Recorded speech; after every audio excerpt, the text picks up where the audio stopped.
Good day, Sir JR. So tapos na tong unit mo. Okay na siya. Ito yung details mo, sir. 980 fps po. Ganyan na po kalakas yung Predator ninyo na dati. Ang sabi nyo napakahina. Okay, from 177 po to going to 22. So ang shooter natin ngayon is si Brother Elias. And lalagay ko lang dito sa ating scoop yung ating okay, yan po yung ating 50 meters 1 inch target plate. Okay, fire and ready. Isa.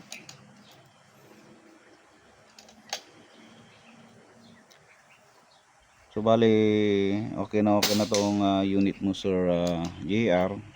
Again, from 177 po yan. And ginawa natin 22.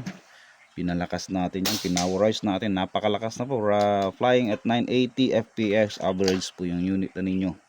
Imagine from hirap na hirap ang 700 to 800, pero ngayon very consistent na. Diba, sir? Okay? Yung aim nga natin dito is magamit sa long range. So ito madamo, masukal. Try natin. Yung kon pala, sir, yung ating wala yung reticle. Yung ating sige lang. Yung ating tawag nito performer, okay, hit na yung 60. Ay si Brother Elias sa kabilang table po siya. So sinuksok natin itong phone natin dito sa aking scoop na may sidecam para makita natin yung katama. Okay, yan nga po.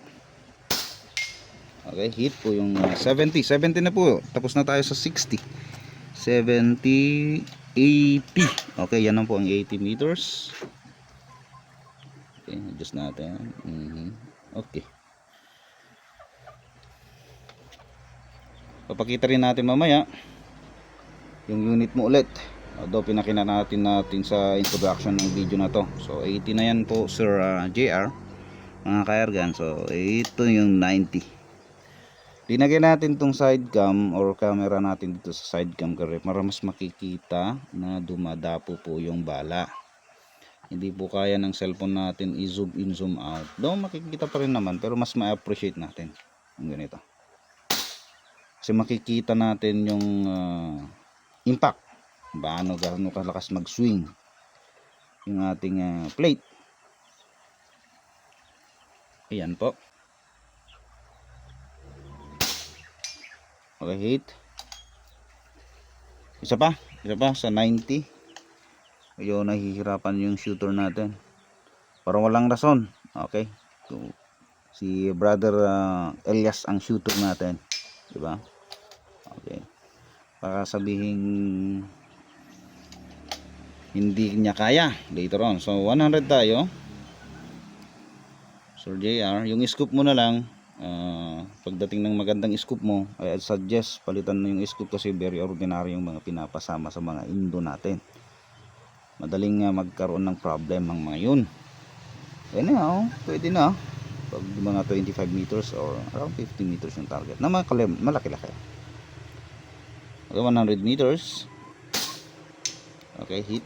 Actually napapatama ni Brother Elias tong ating unit sa 110 to 120. Subukan mo? 110?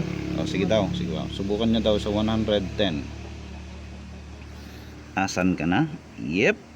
Yun, 110. 110 meters. Click lang natin tong sidecam para maayos natin. Napapatama na rin niya sa 110. Very consistent naman yan. From 50, okay, hit na nga. Hit yung 110. Okay? Yes, sir. 120? Ano yan?